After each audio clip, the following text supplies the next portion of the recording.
Dear students, political সায়েন্সের আজকে আমাদের আলোচ্য বিষয় আন্তর্জাতিক রাজনীতিতে ঠান্ডা যুদ্ধের বিভিন্ন পর্যায়গুলো সম্বন্ধে। তো এটা পলিটিক্যাল সায়েন্সের একটা টপিক হিসাবে আমি একটু আলোচনা করে দেব, সেটাকে তোমরা তৈরি করবে। এটা বিএ ক্লাসদের জন্য বিশেষ প্রয়োজনীয় একটা টপিক। তো এই নোট হিসেবে তোমাদের একটুখানি এটাকে আমি বুঝিয়ে দিই। তো ঠান্ডা যুদ্ধটা কি? দ্বিতীয় বিশ্বযুদ্ধের পরে পৃথিবীতে বিশ্বের দুটো প্রধান শক্তিশালী দেশ পুঁজিবাদী জোটের নেতৃত্বাধীন, একদিকে মার্কিন যুক্তরাষ্ট্র আর একদিকে হচ্ছে সমাজতান্ত্রিক জোটের নেতৃত্বাধীন সোভিয়েত ইউনিয়ন। এই মার্কিন যুক্তরাষ্ট্র এবং সোভিয়েত ইউনিয়নের মধ্যে যে পারস্পরিক সন্দেহ, অবিশ্বাস, ভীতি প্রদর্শন ও প্রতিদ্বন্দ্বিতার পরিবেশ যখন গড়ে উঠেছিল, তখনই এই সাধারণভাবে সেটাকেই আন্তর্জাতিক সম্পর্কের ইতিহাসে এটাকে বলা হয় ঠান্ডা যুদ্ধ বা ঠান্ডা লড়াই। এই যে ঠান্ডা যুদ্ধ, এই ঠান্ডা যুদ্ধের বিভিন্ন পর্যায় আছে। 1945 থেকে 1991 এই যে দীর্ঘ সময়কাল, এই দীর্ঘ সময়কালে বিভিন্ন পর্যায়ের মধ্যে দিয়ে এই ঠান্ডা লড়াই চলতে থাকে।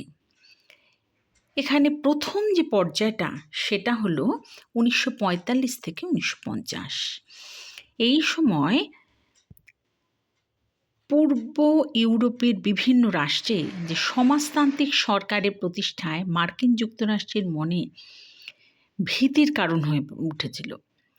সেই সময় মার্কিন যুক্তরাষ্ট্রের তৎকালীন রাষ্ট্রপতি ট্রুম্যান সাম্যবাদ প্রতিরোধের নীতি মার্শাল পরিকল্পনা গ্রহণ করে এবং গঠিত হয় মার্কিন নেতৃত্বাধীন সামরিক জোট ন্যাটো, NATO। এবারে আসি দ্বিতীয় পর্যায়টা চলতে থাকে 1950 থেকে 1953 পর্যন্ত। এই সময় যে ঠান্ডা যুদ্ধ যখন এই চলতে থাকে, সেই সময় কিন্তু ইউরোপ থেকে এশিয়ার এটা বিস্তার লাভ করেছিল। আর এই পর্বে কোরিয়া যুদ্ধকে কেন্দ্র করে দুটো মহা শক্তিধর রাষ্ট্রের, অর্থাৎ সেই সোভিয়েত ইউনিয়ন ও মার্কিন যুক্তরাষ্ট্র, এদের মধ্যে কিন্তু একটা দাঙ্গা বাধে। দীর্ঘদিন ধরে রাজনৈতিক ও কূটনৈতিক সংঘর্ষের পর 1953 সালে অস্ত্র সংবরণ চুক্তির মধ্য দিয়ে এই দ্বন্দ্বটা শেষ হয়। এইবারে আসি তৃতীয় পর্যায়ে চলতে থাকে 1953 থেকে 1959 সাল পর্যন্ত।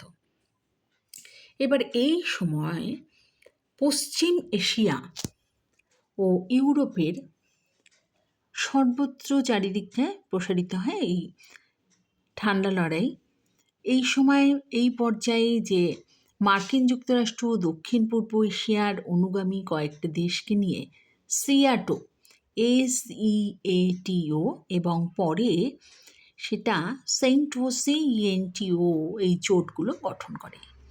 এর পরবর্তী পদক্ষেপ হিসাবে সোভিয়েতের নেতৃত্বে পূর্ব ইউরোপের দেশগুলি নিয়ে সামরিক জোট WARSAW গঠন করা হয়। এই পর্বেই কিন্তু ঘনীভূত হয়ে ইন্দোচীন, সুয়েজ সংকট এবং হাঙ্গেরির প্রতি একটা বিপ্লব অভ্যুত্থান ঘটে। এরপরে আসি চতুর্থ পর্যায় 1959 থেকে 1962। তারপরে আসি পঞ্চম পর্যায় হলো 1965 থেকে 1976। এই সময়ে ঠান্ডা লড়াইয়ের পঞ্চম পর্যায় হলো দাঁতাত পরবর্তী পর্ব। এই পর্বে কিন্তু দাঁতাত স্থায়ী সুসম্পর্ক স্থাপনে কিন্তু ব্যর্থ হয়েছিল। এরপরে আসি ষষ্ঠ পর্যায় হচ্ছে একদম শেষ পর্যায়ের দিকে 1979 থেকে 1989 সাল পর্যন্ত।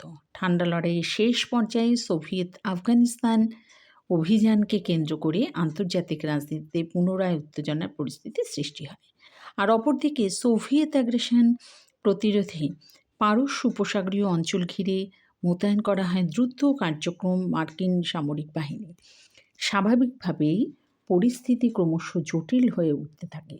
কিন্তু এই প্রবল অর্থনৈতিক সংকটের মধ্যে পড়ে সোভিয়েত ইউনিয়ন আর আফগানিস্তান থেকে সৈন্য সেই সময় প্রত্যাহার করে নেয় এবং শেষ পর্যন্ত 1991 সালে সোভিয়েত ইউনিয়নের পতন কিন্তু ঠান্ডা যুদ্ধের অবসান ঘটায়। তো এইভাবে বিভিন্ন পর্যায়গুলো আমি আলোচনা করে দিলাম। এই আলোচনার পরিপ্রেক্ষিতে তোমরা এটাকে ভালোভাবে তৈরি করবে।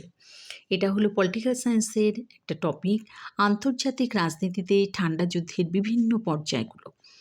তো এই পর্যায়গুলোকে দিয়ে দিয়েছি, তোমরা এটাকে তৈরি করবে।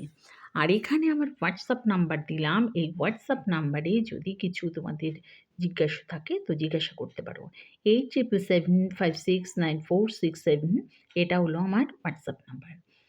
তো আজকে এই পর্যন্তই।